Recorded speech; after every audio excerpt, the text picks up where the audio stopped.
नहमदुहु व नुसल्ली व नुसल्लिमु अला रसूलिहिल करीम व अला आलिहि व अस्हाबिहि अजमाइन। सामीन व नाज़रीन, हमने दुरूस कुर्बानी का सिलसिला जारी किया हुआ है। आज हमारा पहला दर्स है। तो आज हम कुर्बानी के फ़ज़ाइल बयान करते हैं और इसी तरह मसाइल का सिलसिला जारी रहेगा।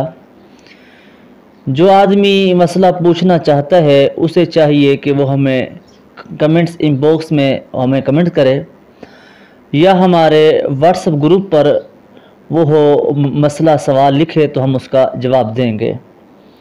इंशाअल्लाह जो कुर्बानी के मसाइल पेश आते हैं हम सिलसिलावार जो हमारा दर्स होगा तो हम सारे मसाइल को इंशाअल्लाह खोल कर बयान करेंगे।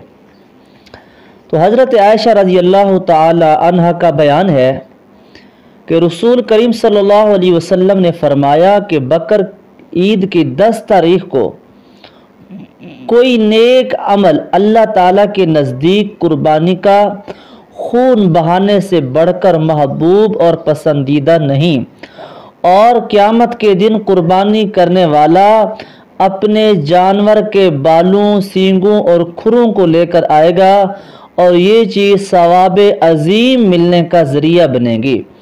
नीज़ ये फरमाया कि कुर्बानी का खून ज़मीन पर गिरने से पहले अल्लाह ताला के नज़दीक शर्फ़ कबूलियत हासिल कर लेता है, लिहाजा तुम खुश दिली के साथ कुर्बानी करो।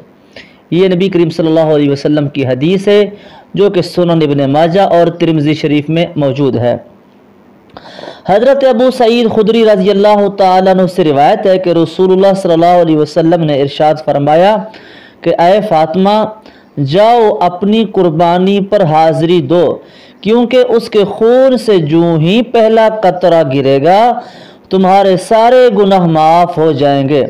हज़रत फातिमा रज़ी अल्लाह ताला अन्हा ने ये अज़ीम शान फ़जीलत सुनकर बेसाख्ता अर्ज़ किया कि या रसूल अल्लाह, क्या ये फ़जीलत अज़ीमा हम अहले बैत ख़ानदान नबूवत के लिए मखसूस है या हम और तमाम मुसलमान इसके मुस्तहिक हैं? आप सल्लल्लाहु अलैहि वसल्लम ने इरशाद फरमाया कि ये अज़ीम शान फ़जीलत हमारे लिए भी और तमाम मुसलमानों के लिए भी है। एक और रिवायत में है, ये फजीलत भी है कि ये कुर्बानी का जानवर क़यामत के दिन अपने गोश्त और खून के साथ लाया जाएगा और तुम्हारे तराजू में 70 गुना ज़्यादा करके रखा जाएगा। और ये रिवायत अत-तरग़ीब में मौजूद है, अल-बशीर व नज़ीर में भी है। हज़रत इब्न अब्बास रज़ी अल्लाह ताला अन्हु से रिवायत है कि सरकार दो आलम सल्लल्लाहु अलैहि वसल्लम ने इरशाद फरमाया कि ईद के दिन कुर्बानी का जानवर ख़रीदने के लिए पैसे खर्च करना अल्लाह ताला के यहाँ और चीज़ों में खर्च करने से ज़्यादा अफजल है। हज़रत इब्न अब्बास रज़ी अल्लाह ताला अन्हु से रिवायत है कि सरकार दो आलम सल्लल्लाहु अलैहि वसल्लम ने इरशाद फरमाया कि ईद के दिन कुर्बानी का जानवर ख़रीदने के लिए पैसे खर्च करना अल्लाह ताला के यहाँ और चीज़ों में खर्च करने से ज़्यादा अफजल है। और इसी तरह एक और रिवायत सुने जो हज़रत ज़ैद बिन अरकम रज़ी अल्लाह ताला अन्हु से है। वो फरमाते हैं कि सहाबा किराम रिज़वानुल्लाह ताला अन्हुम अजमईन ने अर्ज़ किया कि या रसूल अल्लाह, ये कुर्बानी क्या है?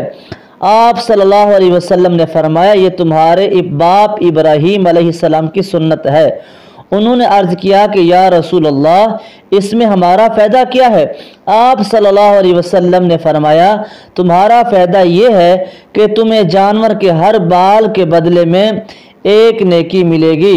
उन्होंने फिर अर्ज़ किया कि या रसूल अल्लाह, जिन जानवरों के बदन पर ऊन है उस ऊन का क्या हुक्म है? क्या उस पर भी कुछ अजर मिलेगा? आप सल्लल्लाहु अलैहि वसल्लम ने फरमाया, ऊन के हर बाल के एवज़ भी एक नेकी मिलेगी। ये इब्ने माजा में हदीस है।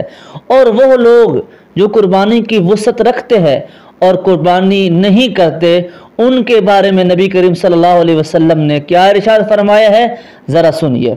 हज़रत अबू हुरैरा रज़ी अल्लाह ताला अन्हु से रिवायत है कि वो फरमाते हैं कि रसूलुल्लाह सल्लल्लाहु अलैहि वसल्लम ने इरशाद फरमाया, जिस शख्स में कुर्बानी करने की वुसअत हो پھر بھی وہ قربانی نہ کرے تو ایسا آدمی ہماری عید گاہ کے قریب بھی نہ آئے۔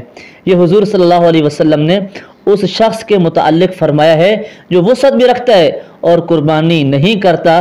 نبی علیہ السلام نے فرمایا کہ وہ شخص ہماری عید گاہ کے قریب بھی نہ آئے۔ دعا ہے کہ اللہ تعالیٰ کی ذات ہمیں ان احادیث کے اوپر عمل کرنے کی توفیق بخشے۔ انشاءاللہ باقی آئندہ درس